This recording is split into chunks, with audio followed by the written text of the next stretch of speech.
Rabbil alamin. Allahumma salli wa sallim ala Sayyidina Muhammadin miftahi babi rahmatillah adada ma fi ilmillah salatan wa salaman daimain bidawami mulkillah wa ala alihi wa sahbihi.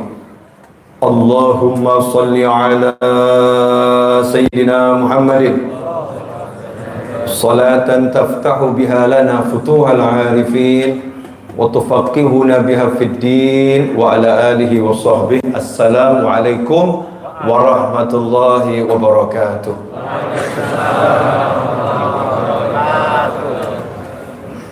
Alhamdulillah, semoga kita dimasukkan dalam kelompok hamba-hamba Allah yang pandai bersyukur pada Allah Ta'ala. Karena hanya orang-orang yang pandai bersyukur yang akan bahagia. Kenapa yang pandai bersyukur akan bahagia? Karena syukur itu tanda orang yang merasakan nikmat. Kalau seseorang merasakan nikmat, tentu ia mendapatkan kebahagiaan. Nah, mudah-mudahan kita masuk dalam kelompok tersebut sehingga tak henti-hentinya kita mengucap Alhamdulillah. Salawat serta salam semoga juga dapat terus kita haturkan dan persembahkan kepada junjungan kita semua, pemimpin kita semua, pelita alam, pemberi syafaat teragung baginda Muhammad sallallahu alaihi wasallam, sehingga kita kelak di akhirat bisa berjumpa, menatap wajah beliau dan beliau ridho kepada kita semua. Amin Allahumma amin. Ikhwani rahimakumullah, sahabatku dimanapun antum berada, khususnya sahabat-sahabat saya di Masjid Raya Bintaro Jaya. Di antara maghrib dan isya ini saya ambil tema dampak zikir. Ya, dampak zikir. Zikir ini satu kalimat yang sudah menjadi bahasa keseharian untuk kita warga negara Kesatuan Republik Indonesia, sehingga menjadi bahasa Indonesia. Zikir, majlis zikir, zikir akbar, mari berzikir. Sementara kadang-kadang kita ini menyempitkan makna zikir. Zikir itu seringkali hanya dikaitkan dengan salah satu aktivitas zikir. Salah satu aktivitas zikir adalah menggerakkan lisan. Sehingga ketika muncul sebutan zikir, yang ada di benak kita adalah banyak mengucapkan kalimat-kalimat zikir. Dan itu betul, bukan salah. Tapi itu hanya salah satu aktivitas zikir. Secara bahasa, zikir artinya menyebut dan juga bisa mengingat. Seseorang yang sedang mengingat, maka dikatakan dia lagi berzikir. Seseorang yang sedang menggerakkan lisannya menyebut-nyebut, maka dia juga dikatakan berzikir. Ada zikrud dunia, nyebut-nyebut dunia, ngingat-ngingat dunia, namanya zikir dunia. Ada zikrullah, mengingat-ingat karunia Allah, kebesaran Allah, keagungan Allah, sayangnya Allah, maka itu disebut zikrullah. Menyebut asma Allah. Allah punya 99 nama yang dikenal, dan nama-nama Allah yang lain yang disebutkan dalam berbagai riwayat, yang menggerakkan lisannya untuk mengucapkan kalimat-kalimat mengagungkan Allah, mengesahkan Allah, kalimat-kalimat pujian pada Allah yang kita kenal dengan tasbih, tahmid, tahlil, takbir. Kemudian kalimat-kalimat permohonan ampun, istighfar dan semacamnya yang kita lakukan dengan menggerakkan lisan, maka ini juga dikatakan lagi berzikir kepada Allah. Semua aktivitas zikir, baik dengan lisan, baik dengan ta'allum wa ta'lim, karena sebetulnya ini juga salah satu bentuk zikir. Semua itu menghasilkan sesuatu dan berdampak positif, baik kepada pezikir maupun kepada wilayah sekitar yang dizikiri. Baik kepada pezikir maupun wilayah sekitar yang dizikiri. Dampaknya itu luar biasa dan dampaknya sangat signifikan kalau mau dilakukan penelitian. Contoh, masjid ini tempat apa ini? Sholat, ibadah, berarti tempat zikir. Mau baca Al-Quran, mau tasbih, mau tahmid, mau tahlil, mau takbir dan lain sebagainya. Masjid tempat zikir. Bimujaradil julus, nggak usah ngapa-ngapain di dalam masjid, duduk saja, hati kita merasakan sesuatu yang berbeda. Zikirnya orang-orang yang sholat, zikirnya orang-orang yang baca Al-Quran, zikirnya orang-orang yang tobat. Siapapun yang berada di masjid ini meninggalkan kesan, ya, meninggalkan kesan, meninggalkan bekas, ya, ada jejak, ya, orang yang berzikir, yang jejaknya itu bergantung manusianya. Ada yang lama, ada yang sebentar. Maka kalau kita masuk masjid, kita merasakan hati kita nggak usah dinasehatin, ternasehatin. Hati kita nggak usah disentuh dengan apapun, merasa nyaman, merasa tenang. Kenapa? Karena kita di tempat yang sudah berbalut zikir, dan tempat itu khusus memang dikondisikan, ya, disiapkan untuk berzikir pada Allah Subhanahu wa Ta'ala. Sementara saat ini ada manusia-manusia, dan semoga kita nggak termasuk dalam golongan ini, yang putus hubungan dengan Allah Subhanahu wa Ta'ala. Lisannya yang nggak berhubungan sama Allah, pandangannya nggak berhubungan sama Allah, telinganya nggak berhubungan sama Allah, hatinya nggak berhubungan sama Allah Subhanahu wa Ta'ala. Yang putus hubungan inilah yang dikatakan al-ghafil, orang yang lalai. Ghafil, lalai. Lalai itu kalau dia putus hubungan dengan Allah Subhanahu wa Ta'ala. Nah, insya Allah ini akan kita bahas dalam waktu kurang lebih 40 menit. Ya, kurang lebih, bisa kurang, bisa lebih. Wallahu a'lam. Saya suka mengajukan pertanyaan dan tidak dijawab nggak jadi masalah. Ada yang pernah di PHK nggak nih? Dengar kata PHK itu, Masya Allah, terjemahannya macam-macam.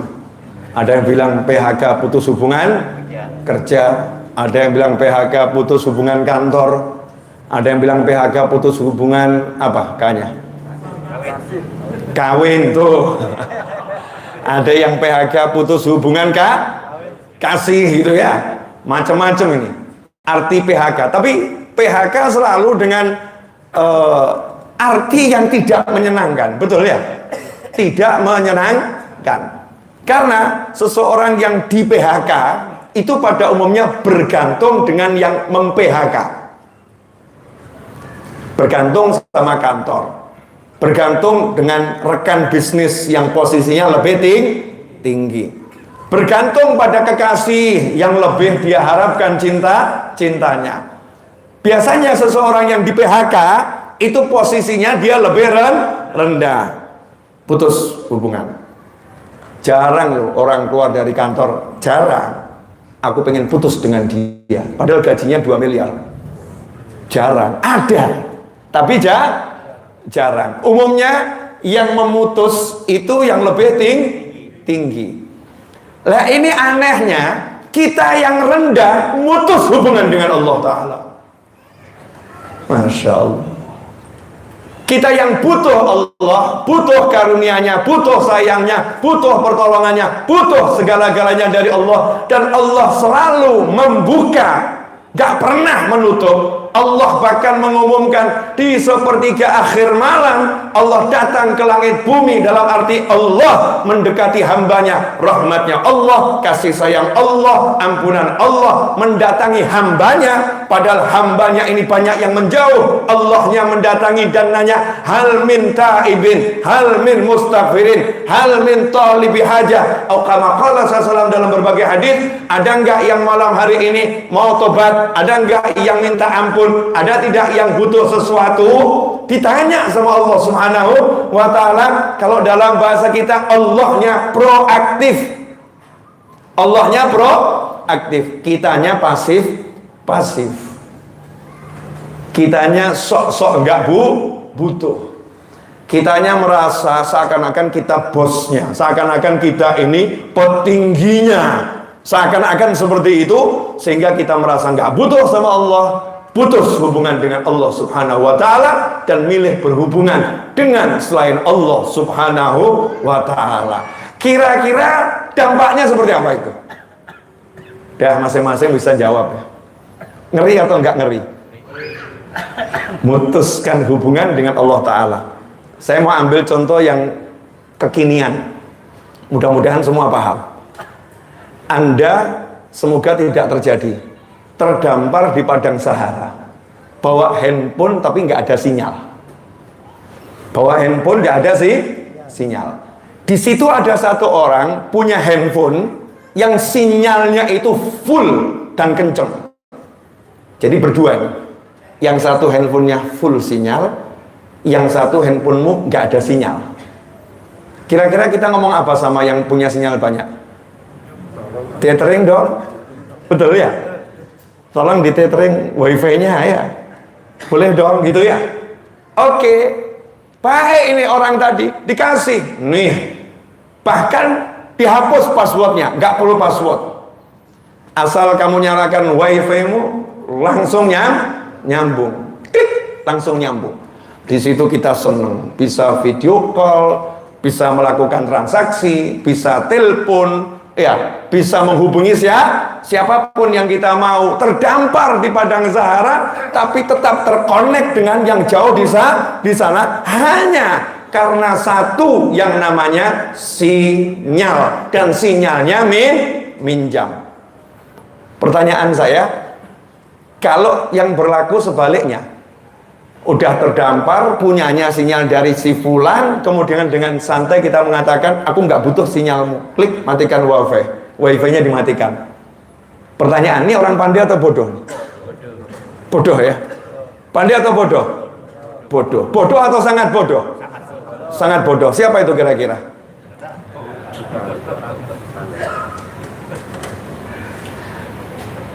Ya, ini sudah mulai agak nyambung ini.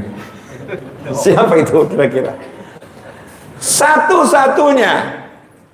Satu-satunya sarana untuk membuat hati kita bisa merasakan semua nikmat yang tampak maupun yang tidak tampak, nikmat yang sekarang atau yang akan datang, bahkan nikmat yang sudah lewat, merasakan keindahan yang tiada tara di dunia sebelum di akhirat. Kalau hati kita ini terkoneksi dengan yang menciptakan jagat raya, yaitu Allah Subhanahu wa Ta'ala. Kalau hati kita putus hubungan dengan Allah Subhanahu wa Ta'ala, maka seperti handphone yang speknya luar biasa tapi no internet connection. Kira-kira bagaimana? Bisa jadi kalkulator, berfungsi, tapi minim fungsinya minim, sangat kecil. Tapi begitu ada sinyal terkoneksi, YouTube. Seperti pemirsa dimanapun Anda berada saat ini teman-teman saya YouTube ya. Saya di sini, cek, ada sinyal, bisa live streaming. Masya Allah. Belum lagi fungsi-fungsi yang lain. Dengan seiring kemajuan zaman akan banyak fungsi yang muncul yang kita nggak tahu saat ini. Hanya karena apa? Connect. Nah, ini kita sama Allah Ta'ala bukan lagi ditawarin, diperintah. Sambung hubungan dengan Allah Subhanahu wa Ta'ala. Kenapa? Barang siapa menyebut aku, maka aku menyebutnya. Siapa menyebut aku menyebutnya. Aku bersama hambaku ketika dia ingat aku, ketika dia menyebut aku. Artinya ketika kita ingat sama Allah Ta'ala, koneksi kita dengan Allah nyambung. Lah kalau udah nyambung, kira-kira seperti apa? Ini yang tahu pedzikir. Nah kalau pelalai nggak tahu. Yang ahli zikir ngerti bedanya putus hubungan dengan nyambung hubungan. Saya kasih contoh, insya Allah ibu-ibu lebih paham, karena judulnya tentang putus hubungan dan nyambung hubungan. Kenapa ibu-ibu lebih paham? Karena ibu-ibu itu jiwanya lebih merasa dibanding dengan antum kaum pria. Wanita itu lebih sensitif jiwanya. Betul ya Bu ya?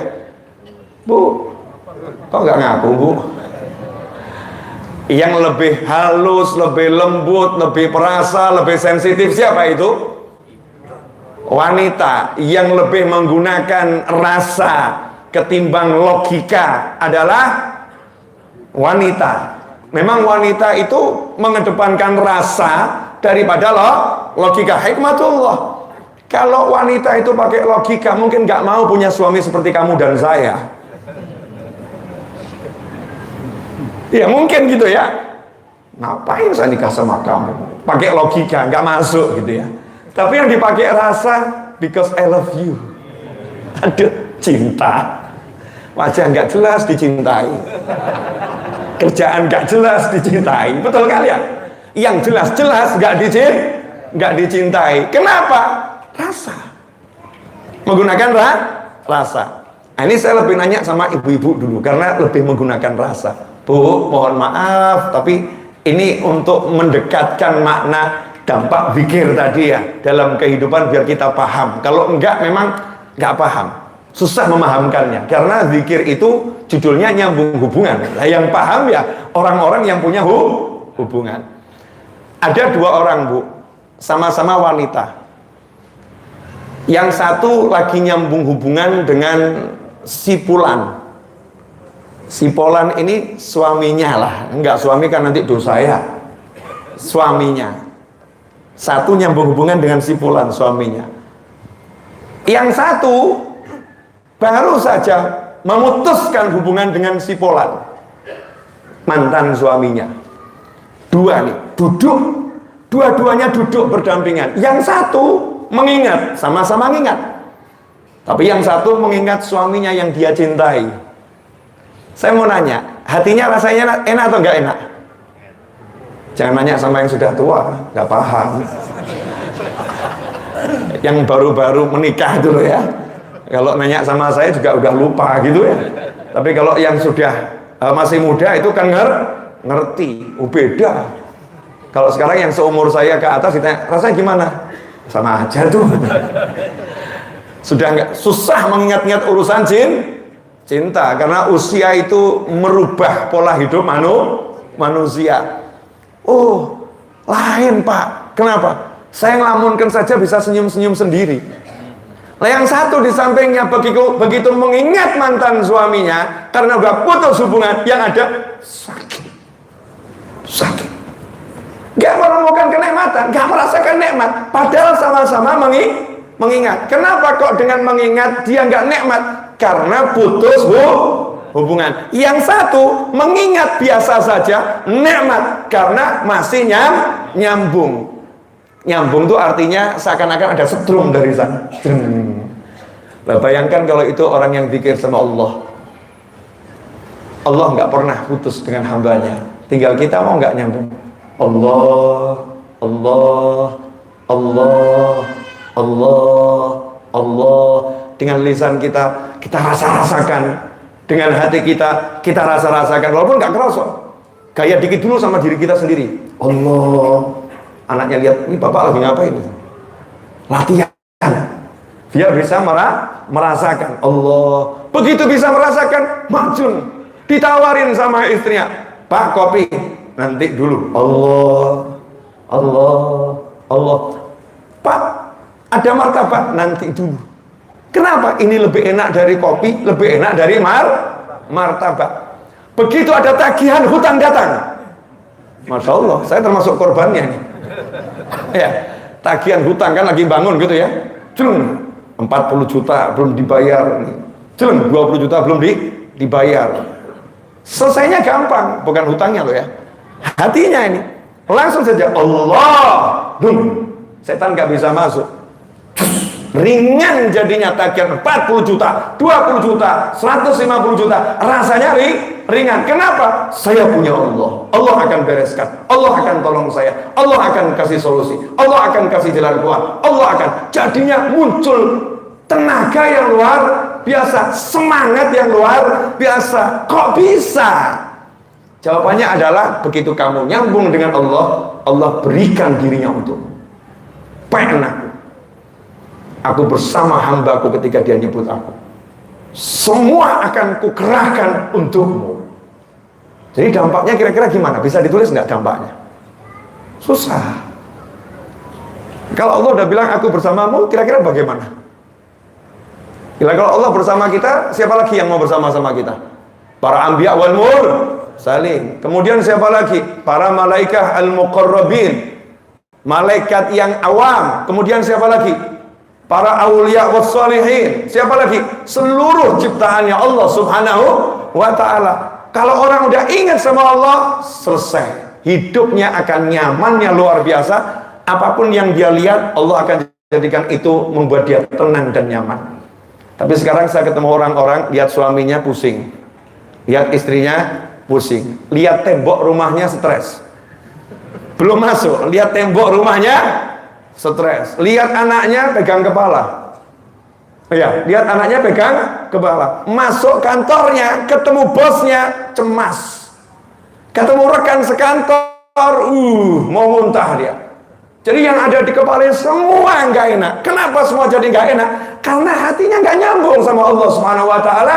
Maka Allah jadikan ma'isyatan dhanka. Siapa yang berpaling dari mengingat aku, yaitu Al-Quran, Nabi Muhammad SAW, ajarannya Allah Subhanahu Wa Taala, maka kami jadikan untuknya ma'isyatan dhanka, kehidupan yang sempit yang menghimpit dirinya. Masya Allah.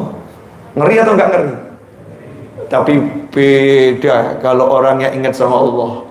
Dikatakan tuh kalau rumah dizikiri, maka rumah itu akan yatasik, menjadi luas untuk penghuninya. Wa yakthur khairuh, kebaikannya jadi banyak. Makanya kemarin saya di pengajian ngomong sama bapak-bapak, kalau istrimu minta rumah yang lebih luas karena rumahnya terasa sempit, ajak duduk zikir, nanti akan berubah pikiran. Nanti akan berubah pikiran. Jangan marah, Bu, yang syukur sama Allah nggak masuk. Ini rumah sudah enak, Bu, nggak akan masuk. Kenapa? Karena matanya lagi lihat yang lebih enak, sehingga nggak bisa merasakan yang enak, nggak bisa. Caranya gimana? Ajak zikir, ajak ingat sama Allah Ta'ala. Nanti rumahnya yang jelas-jelas sempit itu akan terasa luasnya luar biasa berkat zikir. Kemudian karena sudah bisa merasakan rumah yang sempit jadi luas, artinya dia sudah bisa bersyukur. La in syakartum la azidannakum. Kalau bersyukur pasti aku tambah. Akhirnya suaminya dikasih Allah rezeki beli rumah yang lebih luas lagi. Gara-gara apa? Diajak zikir. Jadi nanti kalau suaminya nunjukin rumah yang istrinya nunjukin rumah yang lebih gede, aja apa? Mobil yang lebih bagus aja. Masya Allah. Istri yang lebih cantik. Giliran itu nggak diajak zikir. Jebakan ya Bu ya. Ternyata bapak-bapak ini ya bapak-bapak Bu.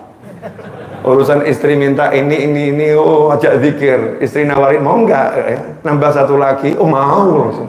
Sambutannya luar biasa. Ajak zikir.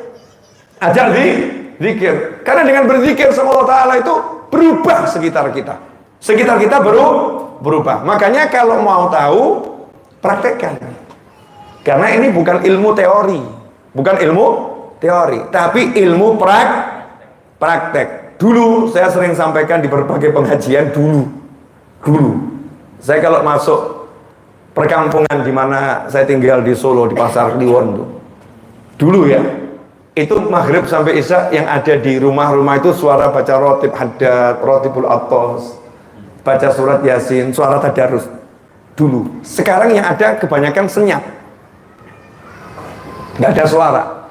Maka coba diteliti itu. Kalau maghrib sampai isya itu masih ada yang rotiban atau sudah dramaan sekarang?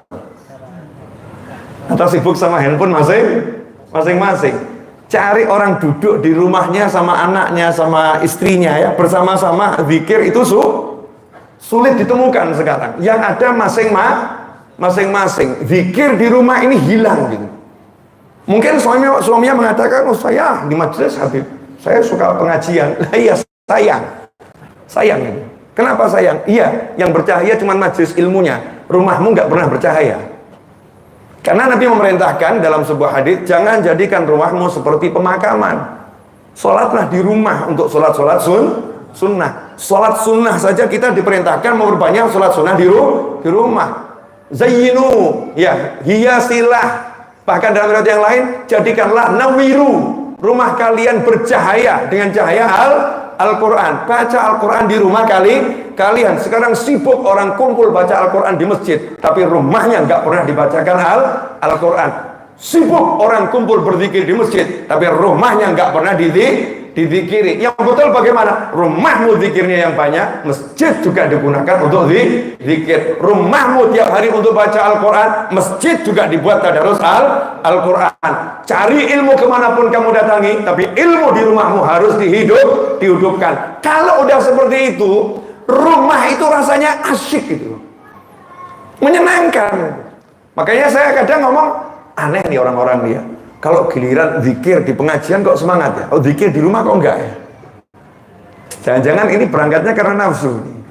Nafsu tersembunyi, ada sesuatu mungkin yang dicari, yang sesuai sama nafsu. Belum betul-betul lillahi ta'ala. Karena di rumah kan enggak ada biaya, duduk santai. Ya, enggak ada yang ngesuk-ngesuk ya. Duduknya bebas. Tapi kenapa kok jadi kurang menarik? Di motor, di mobil, kenapa kita nggak melantunkan kalimat-kalimat zikir? Kenapa kita nggak ajak fikir kita untuk ingat sama Allah Subhanahu wa ta'ala? Nah, ikhwani rahimakumullah, alhamdulillah sudah 26 menit saya bicara. Masih ada 14 menit lagi. Ya, 14 menit lagi. Dari sini bisa nggak dirasakan kalau orang putus hubungan sama Allah itu mengerikan? Karena waktu saya cuma singkat untuk membuat rasa itu biar bisa masuk ke diri saya dan antum semua. Ini kan PR ya, bukan sesuatu yang mudah. Coba saya ulangi lagi ya Bu, diputus hubungan sama kekasih itu enak atau nggak enak Bu? Tuh ngomong tuh, nggak enak. Diam saja tersiksa ya. Padahal kekasihnya nggak ngapa-ngapain loh, cuma ngomong satu kalimat, you, me, and. Selesai. Terus handphonenya ditelepon nggak diangkat, WA-nya diblokir, ya, didatengin rumahnya pindah rumah. Oh, ini ngeri amat ini ya, pindah rumah. Dicek di Google ganti nama, Masya Allah, hilang gitu ya, hilang. Itu kira-kira stres atau nggak stres? Stres.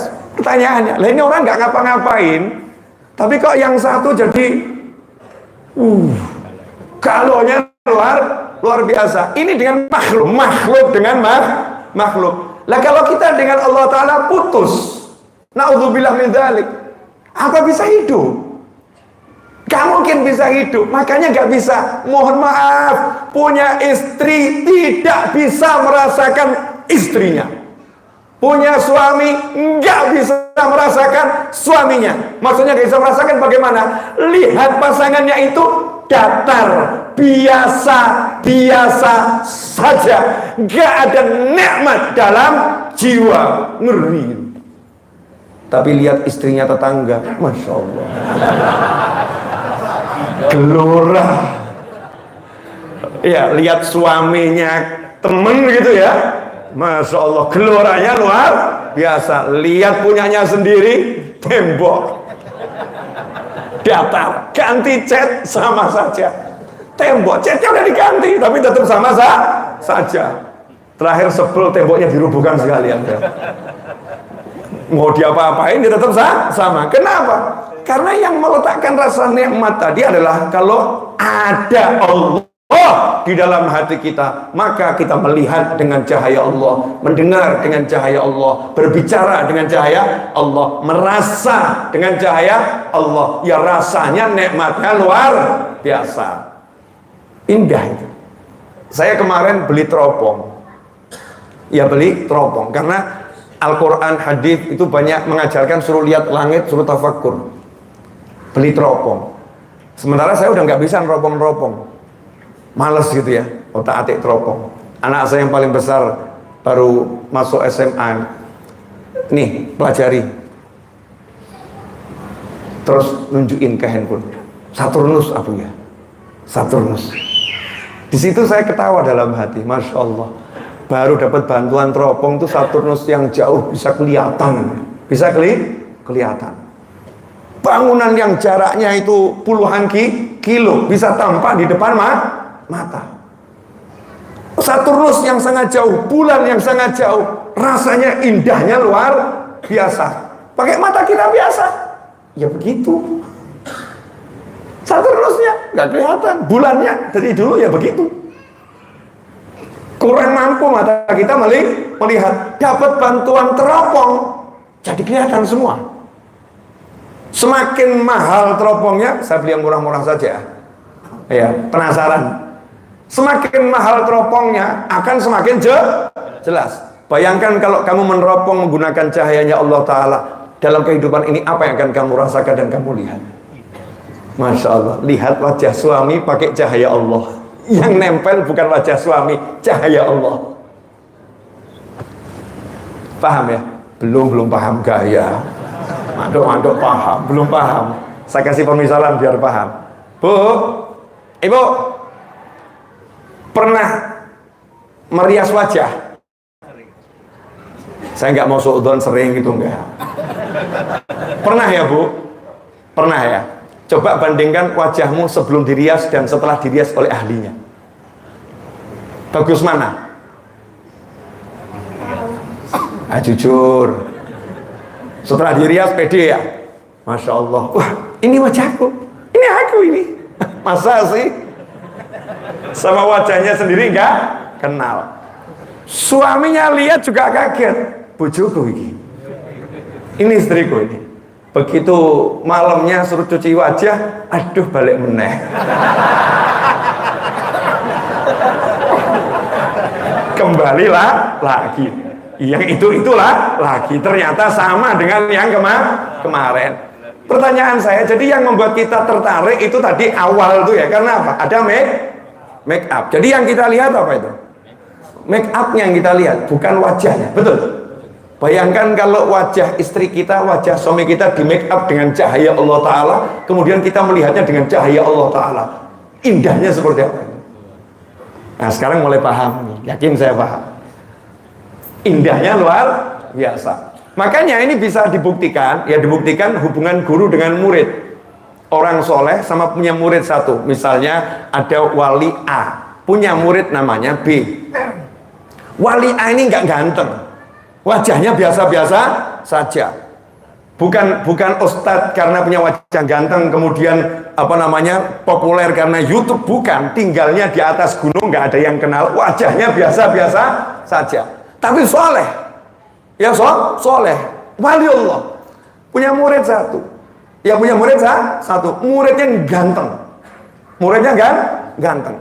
Orang lihat dua orang ini heran karena si murid yang ganteng ini kalau lihat gurunya itu nggak mau kedip gitu ya, senengnya luar biasa. Loh kenapa ini si murid bisa merasakan nikmat melihat wajah gurunya yang biasa-biasa saja, jauh lebih nikmat daripada wanita yang tercantik yang ada di dunia. Ini nyata. Kok bisa seperti itu? Kenapa? Jawabannya karena muridnya melihat menggunakan cahaya Allah, dan yang dilihat adalah cahaya Allah Subhanahu wa Ta'ala. Cahaya Allah dari mana? Dari zikrullah. Ketika kita sebut nama Allah, nempel itu anwar, cahaya-cahaya dari Allah Subhanahu wa Ta'ala. Semakin kita sering menyebut, semakin sering kita mengingat, semakin banyak yang nempel. Makanya dikatakan rumah yang di dalamnya dibacakan Al-Quran, rumah itu bersinar, dan sinarnya itu menjadi petunjuk untuk malaikat-malaikat di langit kalau mau landing ke muka bumi. Kan sering dengar ya hadits yang itu ya. Rumah yang di dalamnya dibacakan Al-Quran, maka rumahnya menjadi percahaya, dilihat oleh penghuni langit seperti bintang-bintang yang dilihat oleh penghuni bumi. Cuman kadang kita nggak pernah paham apa maksudnya. Nah, saya akan jelaskan tambahan dikit, boleh? Dikit saja. Ini waktunya hampir habis, kurang 6 menit. Ya 6 menit. Karena kan isyaknya jam 7 lewat berapa nih? 7 lewat 6. Jadi insya Allah pas nanti ya. Insya Allah pas. Malaikat itu ada 2 shift. Allah itu semua terstruktur. Jadi nggak asal-asalan mengatur jagat raya. Ada manajemen langit, ya manajemen langit. Jadi malaikat itu nggak terus malaikat 24 jam di muka bumi, enggak.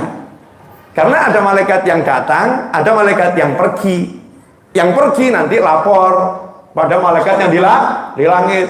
Yang di bumi tugas baru. Nah, maka dibagi dua kelompok, malaikat siang dan malaikat malam. Malaikat siang alias siang itu apa? Mulai matahari terbit. Datangnya kapan? Waktu sholat subuh. Nah, ini tugasnya sampai kapan? Sampai nanti maghrib. Berakhir tugasnya ba'dal asar. Berakhir tugas. Maka waktu subuh dan waktu ba'dal asar itu waktu pergantian tugas malaikat. Nah, malaikat yang dari langit ini mau ke muka bumi itu biasanya landing di satu wilayah mencari kalau kita biasanya naik mobil ya itu pakai Sherlock. Iya, naik motor ada Sherlock, ada titik yang sudah di point GPS-nya di situ. Nah, malaikat itu punya GPS langit. Dari mana? Makhluk-makhluk Allah yang ahli zikir. Di situ dia bercahaya sehingga malaikat lihat, oh itu cahaya, aku akan turun ke situ. Itu cahaya menjadi tempat turunnya malaikat terus tiap hari dia akan turunnya ke sana. Dan bukan cuma satu. Banyak malaikat yang tugas di wilayah situ cari cahaya-cahaya terdekat, landing. Kalau cahaya itu padam, malaikat yang biasa landing akan heran, loh, titik landing saya kok hilang. Cari informasi kepada malaikat yang lain. Itu kenapa padam cahaya di sana? Jawabannya, yang bersangkutan telah meninggal dunia. Di mana sekarang dia? Dia sekarang lagi mau disolatkan. Maka para malaikat berdatangan ikut menyolatkan jenazahnya dan mengantarkan sampai ke alam barzah, sampai ke tempat yang penuh nikmat. Kenapa? Malaikat mau berterima kasih karena diberi kemudahan landing berkat ada cahaya yang bersinar dari muka bumi. Pertanyaan saya, pengen enggak rumah kita jadi tempat landingnya malaikat? Yang ada ini kebanyakan tempat landingnya setan. Ini jujur apa adanya, repot. Lawang zikirnya di masjid, betul ya? Zikirnya di masjid, zikirnya di majelis. Bagus, saya tidak ngomong nggak bagus. Ya memang majelis ilmu tempatnya zikir, di majelis zikir, di masjid zikir. Giliran di rumah drama Korea. Saya nggak ngomong halal haram ya, nggak ngomong halal haram. Saya nggak bahas hukum, tapi coba lihat perbandingannya. Ahli majelis, ahli drama. Dia ahli majelis sekaligus ahli drama, ahli film, ke majelis sehingga apa? Sayang, majelisnya bercahaya, rumahnya gelap gulita. Kenapa? Karena zikirnya majelis nggak dibawa ke rumah, sholatnya masjid nggak dibawa ke rumah, Al-Qur'annya masjid dan majelis nggak dibawa ke rumah, sehingga yang ada di rumah ini isinya ghibah, namimah, obrolan dunia yang gak ada manfaatnya, dan itu yang disenangi oleh syaitan, sehingga setan tahu tempat ngerumpi paling enak di rumahnya fulan. Masya Allah. Tapi coba kalau kita jadikan rumah kita itu tempat untuk zikir, kan nggak harus kumpulkan 200 orang, kalau kita sendiri kan udah oke. Di 4 waktu sebelum matahari terbit, ya waktu subuh, setelah matahari terbit, sebelum matahari tenggelam, setelah matahari tenggelam. Ini waktu take off dan landingnya malah malaikat. Kita manfaatkan 4 waktu itu, kita siapkan. Nih saya pasang GPS biar malaikatnya kesini semua. Nanti beda itu rumah, sangat berbeda. Dan kitanya sebagai manusia juga akan mengalami perubahan yang signifikan. Ada yang ngomong, Pip, saya itu habis dikir kok masalah saya banyak ya. Iya, ajib ini dibahas nggak nih perlu ini? Episode berikutnya saya kasih jawaban yang saya bahas di MRKR kemarin semalam tuh ya. Nanti bisa dicek. Setelah Nabi Ibrahim alaihissalam mendoakan istri dan putranya yang diperintahkan oleh Allah Ta'ala untuk ditinggalkan di tanah datar yang kemudian menjadi kota Mekah. Nabi Ibrahim naik ke atas jauh, kemudian angkat tangan mendoakan yang sangat luar biasa. Setelah didoakan hasilnya apa? Apa turun hujan? Apa datang kemudian apa rezeki buah-buahan? Enggak. Yang ada masalah. Anaknya nangis, air habis, bekal habis. Yang ada masalah, terancam nyawanya dan jiwanya. Tapi istri Nabi Ibrahim alaihissalam nggak mengatakan, wah ini kok ya habis dizikiri suami kok tambah jadi seperti ini ya. Enggak, paham. Zikirnya lagi bekerja itu. Wiridnya lagi jalan, doanya lagi berproses.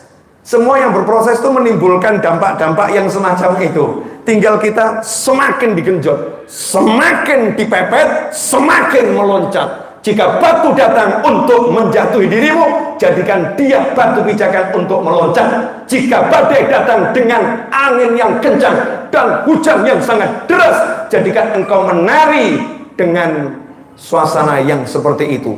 Istilahnya apa itu? Dancing in the rain. Masya Allah. Dancing in the rain. Ada hujan, joget. Asik. Jangan karena sama anak kecil. Anak kecil hujan semakin deras semakin senang, banjir semakin besar semakin happy, sementara kita semakin maksudnya ambil ilmu sisi anak kecilnya tadi dulu ya. Ya bisa menjadikan situasi yang gak enak itu enak. Jadi semakin kita dipepet, semakin kita yakin pertolongan Allah akan datang. Lanjutkan. Yang dilakukan ibunya Nabi Ismail, lari sofa marwah, semua hal yang nggak masuk akal. Udah jelas nggak ada manusia, nggak ada pertolongan, lari sofa marwah. Kenapa? Karena itulah ikhtiar maksimal yang bisa dilakukan dan tidak berhenti berikhtiar, terus berikhtiar meskipun hasilnya nihil. Orang sekarang namanya pemuda, namanya bapak-bapak, namanya suami, ngomong sama istri, aku udah ke pasar tapi nol, aku udah coba melamar pekerjaan tapi nol. Kemudian dia pindah ke masjid, gelar sejadah, baca Al-Quran. Ini adalah sesuatu yang salah dan tidak diajarkan oleh syariat. Ting ding ding ding ding ding. Paham enggak maksudnya? Jadi ada orang-orang itu, kita-kita ini loh ya. Orang kalau zikir di masjid bagus enggak? Bagus. Ngaji di masjid bagus enggak? Bagus. Duha itu berapa jam? 5 menit. Zuhur 10 menit. Asar 10 menit. Maghrib 10 menit. Isya 10 menit. Lah kalau ada satu orang nganggur nggak kerja, duha di masjid, sampai zuhur di masjid, sampai asar di masjid, kemudian pulang ke rumah ngomong sama istrinya, bertakwalah kepada Allah. Siapa bertakwa kepada Allah akan diberi rezeki dari arah yang tidak pernah disangka-sangka. Aku lagi bertakwa pada Allah Subhanahu wa ta'ala. Nabi Muhammad SAW manusia yang paling bertakwa. Inna akramakum indallahi atqakum. Yang paling mulia, yang paling bertakwa. Siapa itu? Nabi Muhammad SAW disifatkan oleh orang-orang musyrik. Apa ini katanya Rasul? Tapi suka jalan ke pasar, pergi ke pasar. Sayyidina Umar bin Khattab radhiyallahu ta'ala anhu waktu duha masuk ke dalam masjid, melihat ada satu anak muda masih khusyuk ibadah di sana. Apakah Sayyidina Umar kemudian senang? Enggak. Beliau nanya, kenapa kamu masih di masjid? Kalau yang tua di masjid wajar. Kenapa? Usia hampir meninggal. Kok enggak ngomong kenapa? Nyantai saja, ini kan cuma air AC. Ya, air AC itu kan bagian daripada rezeki. Rezeki mengalir tanpa henti. Enak atau mikirnya? Kalau lihatnya AC bocor kan jadinya enggak enak. Tapi kalau ini pertanda rezeki akan mengalir tanpa henti. Jadinya nikmatnya luar biasa. Lanjut dikit ya. Biar saya bisa tuntaskan poin tadi. Sampai di mana tadi? Saya itu kalau ngomong soalnya enggak pernah mikir. Jadi ya, nanya sampai di mana tadi? Sampai di mana tadi? Waktu duha. Ya, jazakumullah khairan. Makasih banyak. Ya. Tapi tetap enak di sini. Oh, jangan ya. Jazakumullah khairan. Makasih. Ya. Ini enak ini. Rezeki tanpa henti. Sebentar lagi insya Allah utang mau ngecor 150 juta lunas. Ya. Nah, ini namanya fa'al khair, pertanda yang baik. Kalau kata Gus Dur gitu aja kok repot. Ya. Jazakumullah khairan. Makasih. Oh, enggak apa-apa. Ini Masya Allah. Baru kaum pria aja udah nggak tega lihat saya basah gitu ya. Apalagi bidadari surga. Masya Allah. Bidadari surga jangan cepet-cepet ngundang saya. Sabar kalian ya, sabar. Yang sabar. Saya rindu padamu tapi biar nanti saja. Ya, kita butuh waktu yang lama untuk mempertambah jumlah bidadari. Iya. Lanjut boleh? Masya Allah. Oh, baru bahas bidadari aja kita udah bahagia kok. Nikmat. Ibu jangan cemburu ya Bu ya. Jangan khawatir kok. Kaum wanita manusia itu tak bisa dikalahkan oleh semiliar bidadari surga. Enggak bisa. Lanjut ya. Saya marah tadi. Oh, anak muda tadi ya. Anak muda tadi waktu duha di masjid lama. Sayyidina Umar gak suka. Kenapa? Harusnya dia ke pasar. Kenapa masih ada di masjid? Yang tua-tua nggak ditegur. Kenapa? Yang udah tua ya wajar. Jangan banyak waktu di pasar. Perbanyak waktu di masjid. Ke pasarnya persentase sedikit aja, pensiun ya, waktunya pensiun. Oh, negara kita aja ada usia pensiun kok, betul ya? Nah, ini yang muda kok di masjid, duha, ibadah. Kenapa kamu masih di sini? Kenapa nggak ke pasar? Kenapa nggak cari nafkah? Kenapa nggak usaha? Kenapa? Anak muda tadi jawab, saya sudah dijamin oleh kakak saya. Kakak saya yang mencari duit, sehingga saya bisa nyantai saja. Apakah diapresiasi? Bagus, lanjutkan. Enggak. Beliau mengatakan, kalau begitu kakakmu lebih hebat dari kamu. Yang diapresiasi kakaknya. Jadi jangan kemudian sekarang ini gelar sejadah di masjid, gelar sejadah di musola, baca Al-Quran, tapi meninggalkan usaha yang secara zahir disyariatkan oleh Nabi Muhammad SAW. Rasul berjuang ke pasar.